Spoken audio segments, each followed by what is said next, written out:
There we go. Thank you for staying with us. This still is Good Morning Kenya. We want to get straight into the third conversation for today. And this is all about waste management and in line with environmental conservation efforts. We are living in a time where waste management is something that is a bit double-edged. We have an extreme that can... an extreme part of the population. Let me just fix this. There we go. Some people who are very conscious of the environment and some that don't really understand what this conversation around conserving the environment is all about. And more specifically, when it comes to the water sanitation here in our county. When it rains, we get to see the dire situation that our county is in. And we just want to have a conversation with one gentleman here in studio to help us understand, what are some of those conservation efforts that you and I, as the common mwananchi, can employ to start being part of these efforts to restore our environment to its original glory. With us in studio this morning, we have with us Daniel Wanjuki, who is the director at Eco Save Africa. Good morning, Daniel. Good morning.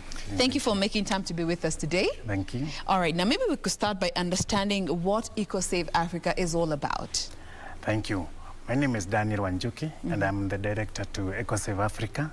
Eco Save Africa is a business model modeled on waste management and the circular economy.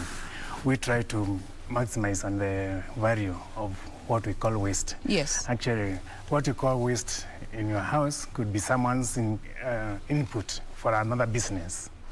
What we've done for the last about 10 years is to incorporate waste management in a way that it becomes a value addition process, and that makes it not what you would want to throw away. Instead, it's something you'd like actually to keep with yourself and add value to it and give it another life. That's what we are calling recycling, reuse, and returning or refusing. All those halls actually work around the circular economy. And that's what we promote. Now, looking at the people, do you think we are as conscious about this recycling conversation, generally speaking, the population and our habits, especially when it comes to environmental conservation? Where would you rate us? Okay, besides us being the jewel of the world, in that we host United Nations Environment Program, headquarters, right here in Kenya. We also have a national park right in the city, within the city. Now it's within the city center, because we have covered it around. And being host to so many wildlife and animal species and plant species, Kenya has everything going good for it. We also have one of our champions, Professor Ngale Mathai, who was given a Nobel Prize because of her work with the environment and opening our eyes for the whole world. They actually recognize her for that. So Kenya, we are supposed to be proud of what we have. But then there's also another group that don't care whatever happens. Okay, the Bible says that among other good things, the meek shall inherit the world. I don't think there are meek people in Kenya, because nobody wants to inherit. Okay, if you wanted to inherit this world, you do not want to destroy it. But that group of people called the meek who inherit the world, we don't have good representation in Kenya, because we even find that conservationists who are trying to protect the environment for our grandchildren and great-grandchildren get killed for just that act of trying to protect the environment. So we have a good story for us Kenyans, very nice environment. You don't require an air conditioner in Nairobi, for example. You can dress the way you are the whole year, and it's a good story for us. But then our rivers are polluted. We recently saw the president trying to urge us not to pollute the rivers, because we are doing stuff upstream in areas like Nairobi, Machakos, but then we are going downstream and trying to do dams. We dam the river, but the water in that river is so dirty that it will be of no use to anyone. So, and speaking of rivers, we cannot fail to talk about Kenya and fail to talk about Nairobi River. For most part, it is known for the wrong reasons. And over the years, we have seen rehabilitation efforts being done along Nairobi River, which sadly, it ends up in the Indian Ocean. But what are your thoughts around Nairobi River looking at waste management and the fact that it is a source of water for a lot of residents in the low-income bracket that, you know, live along this particular river? Yeah, interesting is that, okay, although Nairobi River is named after a cool river in Nairobi, which we actually, it's just not very far from here. But what do you have? A river that you can't draw water from. I would beat anybody in Nairobi from as far as now where we are, near Museum Hill, going down, drawing water from that river. Because that water is polluted, it has heavy metals, it has sewerage. Harmful bacteria. Even our hospitals, which are actually practical isolation centers, don't have proper management of their sewage. And so all that sewage comes down here. And at one time or the other, there's a sewage breakup at Mudhurwa, and the stuff mixes with rainwater and it goes to our river. So you cannot take that water as wholesome. Now, when it comes to emerging trends and ways to try and clean the Nairobi River, or just efforts to try and make it more healthy for healthy for the consumption of animals and humans in whatever capacity that we use this water, what do you think needs to be done along Nairobi River, looking at human responsibility, our policies, and also the government's role? Thank you. In that and conservationists especially. Yeah. Last year there was an attempt to clean up a section of Nairobi River from that passes through the Wanjuki just had crossed here. And the practical aspect of it cleaning the river was done. We pulled out plastics and the old tires that had been there for years. We also address some source of wastewater that was getting into the river, and the river was smelling. I actually did that part of the cleanup of the river to make it more aesthetic for the park. And so there is practical, we have technology to do that. We have technology to clean up the rivers, we have technology to prevent waste from getting to the river, from our residentials. And then there is a policy. NEMA has a very elaborate policy or regulations on waste management, but as good as those rules are, on the ground things are different.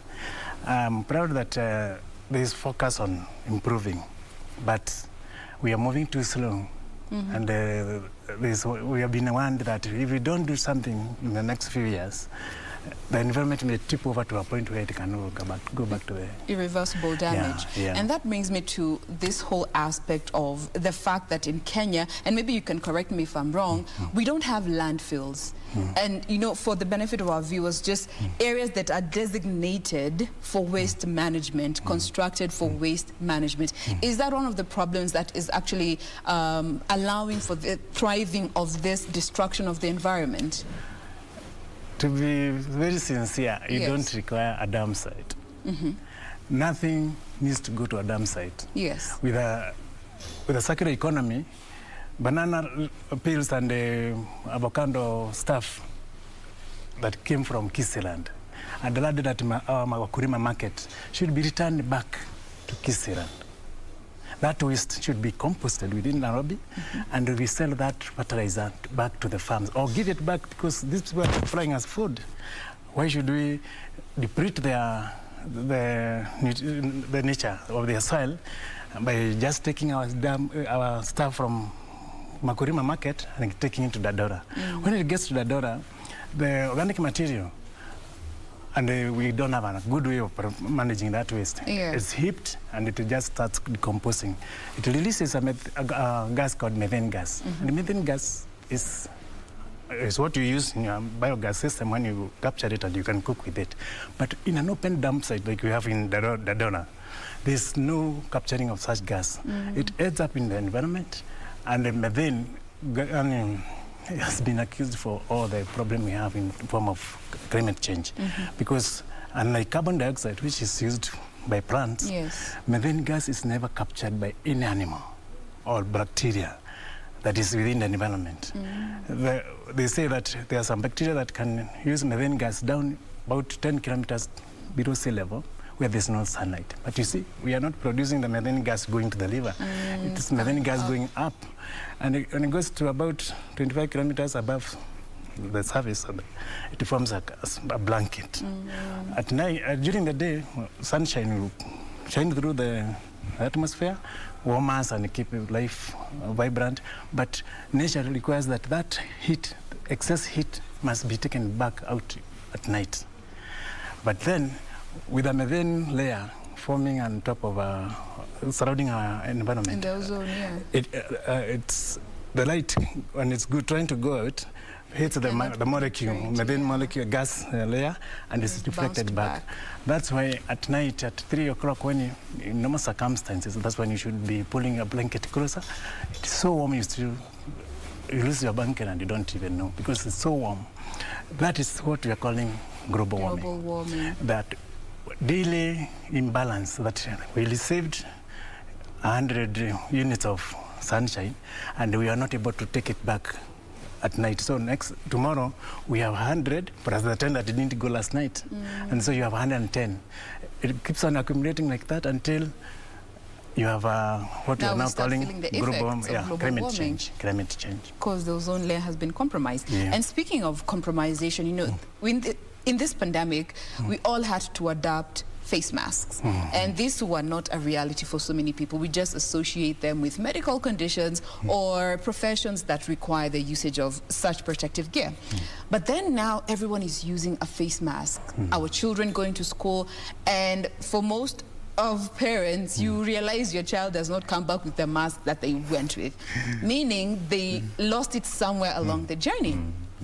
And when you just walk along the streets, you will come across so many of them. What are the consequences that we are slowly but surely going to see due to the poor disposal of some of these face masks? Thank you. And this is very important because we had a ban of plastic in Kenya, the single-use plastic, but it is sneaked back in form of masks. They are single-use, they are actually not easy to destroy. A mask that was actually used in last year March is still available in the environment and nothing has changed about it. It may be dirty, but it is still plastic. So this is something that requires a new policy because COVID converted every household into a hospital. And every household is now generating what we call hospital waste or hazardous waste. But do we have any policy for that? We don't have. The state waste collectors use the same facility to collect your banana waste, ugari that was left last night, and the mask. When it gets to the dump site, nobody won't touch it, of course. The user of the mask could have had COVID. So it becomes dirty and then not good to use. So this is a new challenge we need to address by teaching our kids how to dispose the mask and to be accountable for everything that they handle in form of medical or related materials like mask and gloves. What have you. Now, as we bring this conversation to a close, we cannot close without recognizing the fact that your organization is at the forefront when it comes to representing Kenya in conservation efforts. Tell us a bit about this award here, very briefly. Thank you. In the year 2019, that's before COVID came in. Just before. When we used to have big meetings. There more than 60 countries gathered in Nairobi, KBC, and the discussion was on sanitation. And during that event, the conference, there were several categories that were to be contested. Records of Africa won, number 1. That is first position for outstanding innovation for the product EcoTreat Waste Digester. This is a product we have used even in the cleanup of the Nairobi River here, and to get back out the bad odor. We have used it for converting wastewater into something that can be used for recycling. We have used the product to prevent schools from digging new pit latrines every other year. And by using it, we will just introduce a small quantity of our product. It's a powder, 1 kg, and it is so progressive. Gas, the one we talked earlier, it removes the methane gas from waste management. So if you use EcoTreat product from to the donor, there will be no methane gas formed. If you use it in managing your pig waste, your kitchen waste, our septic tanks at your septic home. tanks, yeah. product gives you back clean water that you can use for greening. And the most important, and that's why it's on a growth land for a very big award, is that one of the dangerous products that we are handling.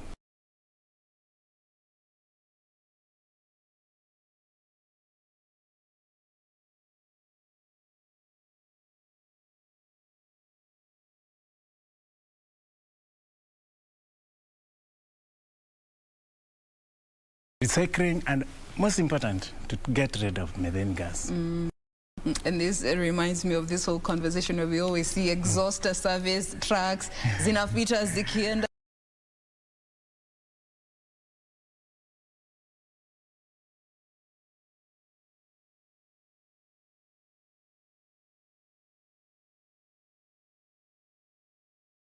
One would wonder, how do